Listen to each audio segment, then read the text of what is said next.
village of Everbrook, there was a little girl named Lily. She had the brightest blue eyes and a heart full of kindness. Everyone in the village loved Lily because she always helped others, shared her toys, and made people smile. One evening, as the sun painted the sky with shades of pink and gold, Lily was playing near the ancient oak tree when she noticed something shimmering in the grass. She bent down and picked up a small golden key. It sparkled in the fading sunlight, and as she held it, a warm, magical glow surrounded her. Curiously, Lily looked around and saw an old wooden door hidden in the trunk of the great oak tree. She had never seen it before. With her heart racing with excitement, she gently inserted the golden key into the keyhole and turned it. The door creaked open, revealing a glowing tunnel filled with twinkling lights. Taking a deep breath, Lily stepped inside and found herself in a breathtaking land where the trees whispered secrets, the flowers sang lullabies, and tiny fireflies danced in the air. In the center of the magical place stood a wise, gentle fairy named Seraphina.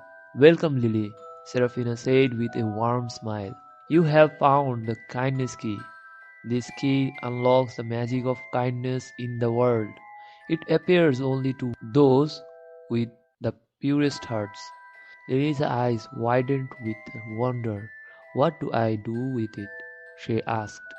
Seraphina gently placed her hand on Lily's and said, "Each time you use kindness to help someone, the key's magic will grow stronger. When it shines its brightest, it will open a special door that leads to someone in great need. Are you ready for your first mission?" Lily nodded eagerly. In an instant, the fairy waved her hand, and Lily found herself back in her village. The key glowed softly in her hand, reminding her of her mission. The next day, Lily saw a boy named Oliver sitting alone by the river. He looked sad. She walked over and asked, "Would you like to play with me?" Oliver's face lit up as Lily shared her kindness. The key in her pocket glowed even brighter. Day by day, Lily continued spreading kindness, helping an old man carry his groceries and sharing her lunch with a hungry bird. Each time, the key shined a little more. One evening, as she held the key, it suddenly gleamed with a dazzling golden light. A new door appeared before her.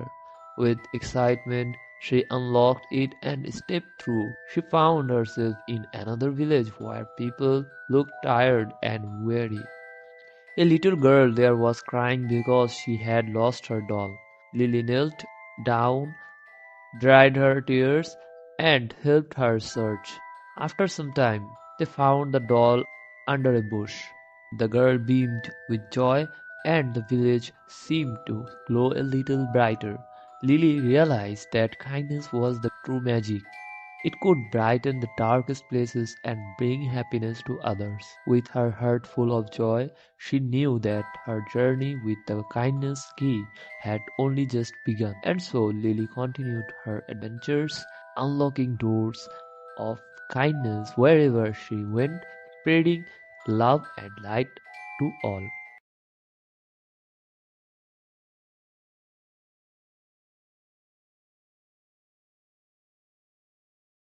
In a small, quiet village, there lived a girl named Ella who loved to draw.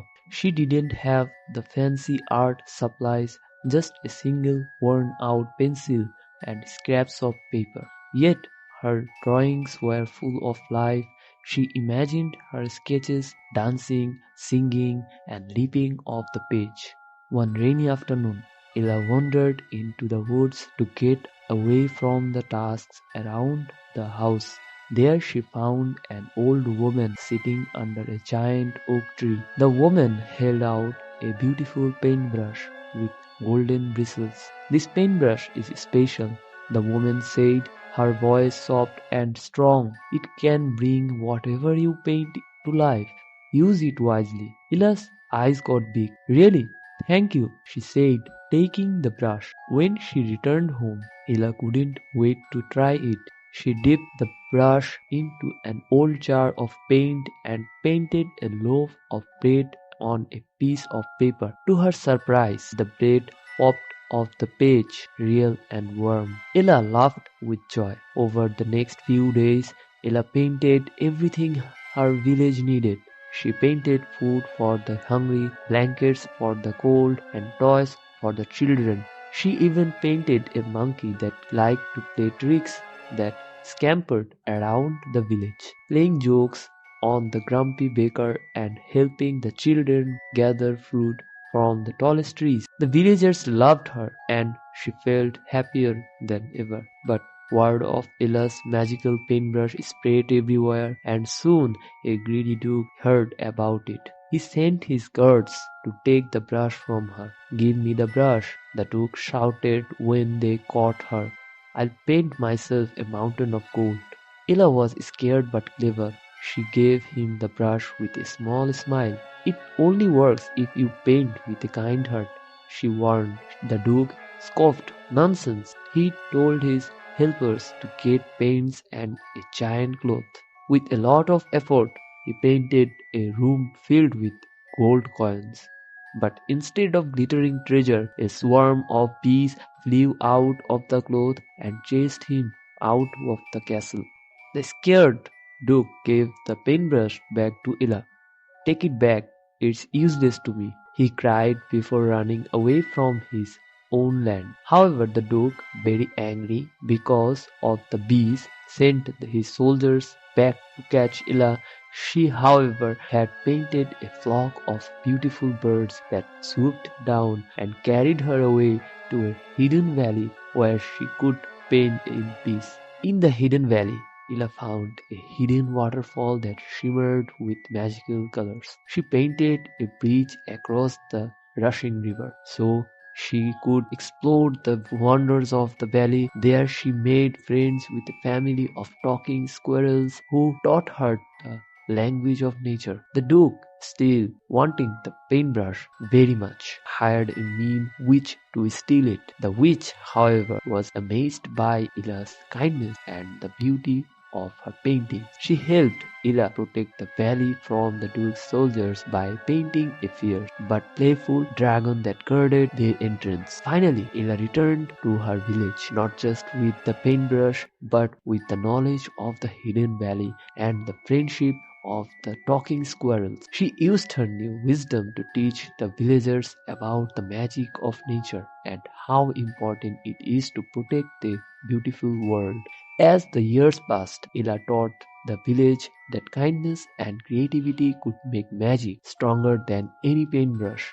And though the paintbrush had brought her amazing adventures, she knew the real magic was in her